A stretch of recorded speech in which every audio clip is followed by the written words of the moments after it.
નમસ્કાર મિત્રો, આપ જોઈ રહ્યા છો ગુજરાતી યુટ્યુબ ચેનલ। આજે છે 10 જુલાઈ 2025 ગુરુવાર। ચાલો જોઈએ આજના મહત્વપૂર્ણ અને તાજા ગુજરાતી સમાચારો। મુખ્ય સમાચારો હેડલાઇન્સ।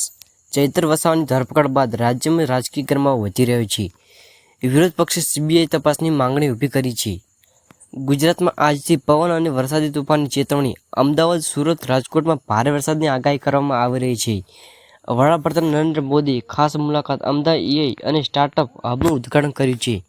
નીટ અને યુપીએસસી પેપર લીક મામલે નવી અટકાયત। દિલ્હી પોલીસ 2 સંદગી ઝડપ્યા। ગિફ્ટ સિટીમાં 5,000 કરોડનું વિદેશી રોકાણ। ગુજરાત બંને આંતરરાષ્ટ્રીય કંપનીનું કેન્દ્ર બની રહ્યું છે। શાળા કોલેજમાં ઓનલાઈન શિક્ષણ ફરી શરૂ। વરસાદ અને પાણીના ભરાવાને કારણે રાજ્યના 7 જિલ્લામાં નિર્ણય। મકરસના ડેમ 85% ભરાયા। સાબરમતી, મહીસાગર સહિત 4 નદીઓમાં રેકોર્ડ લેવલ। સમાચાર વિગતે। ચૈતર વસાવાની ધરપકડના પડસાળા। પાછલા 2 દિવસથી ચર્ચામાં રહેલા ચૈતર વસાવાની ધરપકડ મામલે હવે રાજકીય તોફાન ઊભું થયું છે। કોંગ્રેસ સીબીઆઈ તપાસની માંગણી ઉઠાવી છે અને એમાં આમ આદમી પાર્ટીએ પણ કહ્યું છે કે આ કેસ એક રાજકીય બદલો છે। ચૈતર વસાવાના વકીલે દાવો કર્યો છે કે તેમની ધરપકડ પોક્સો એક્ટ હેઠળ કરાઈ છે, પરંતુ કોઈ સ્પષ્ટ પુરાવો નથી। વાવાઝોડું નહીં પણ ભારે વરસાદ। અમદાવાદ, સુરત, રાજકોટ એલર્ટ। હવામાન વિભાગે ફરી ચેતવણી આપી છે કે 10 થી 12 જુલાઈ સુધી ગુજરાત કેટલાક જિલ્લામાં ભારે વરસાદ વરસી શકે છે। ખાસ કરીને દક્ષિણ ગુજરાત અને કચ્છ સૌરાષ્ટ્રમાં તોફાની પવન, વીજળી સાથે વરસાદની શક્યતા છે। અમદાવાદ, વડોદરા અને ભાવનગર જિલ્લામાં શાળાઓ બંધ કરવાનો નિર્ણય લેવામાં આવી રહ્યો છે। વિઝ્યુઅલ। નદીમાંથી પસાર થતી વાહનો, પાણી ભરાયેલ રેલવે સ્ટેશન।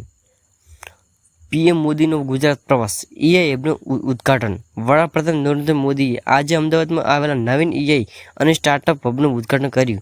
અહીં ટેક સ્ટાર્ટઅપને તાલીમ, ટેકનિકલ સપોર્ટ અને ઇન્ટરનેશનલ ઇન્વેસ્ટમેન્ટ માટે તક મળશે।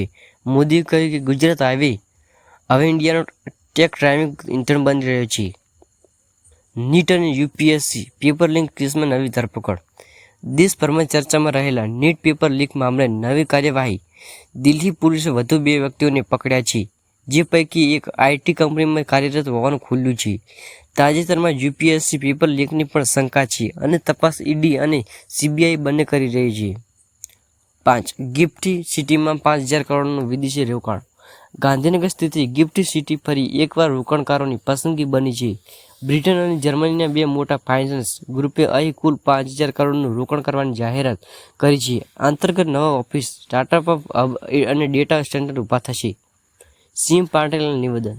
શાળાઓ ફરી ઓનલાઈન, ભારે વરસાદના પગલે નિર્ણય। ગુજરાતના 7 જિલ્લામાં વલસાડ, નવસારી, સુરત, જામનગર, જૂનાગઢ, અમરેલી અને અમદાવાદના કેટલાક વિસ્તારમાં ફરીથી ઓનલાઈન શિક્ષણ શરૂ કરવામાં આવી રહ્યું છે। છેલ્લા 3 દિવસથી થયેલા વરસાદના કારણે રસ્તા ખસ્યા અને પાણીના ભર્યા છે। શાળાની બહાર પણ પાણી, ઓનલાઈન ક્લાસ દ્રશ્યો। મકરસ ડેમ 85% ભરાયો, નદીઓમાં રેકોર્ડ લેવલ। સાબરકાંઠા, મહીસાગર, બનાસકાંઠામાં જિલ્લાના મુખ્ય ડેમમાંથી પાણી છોડવામાં આવવાનું શરૂ કર્યું છે।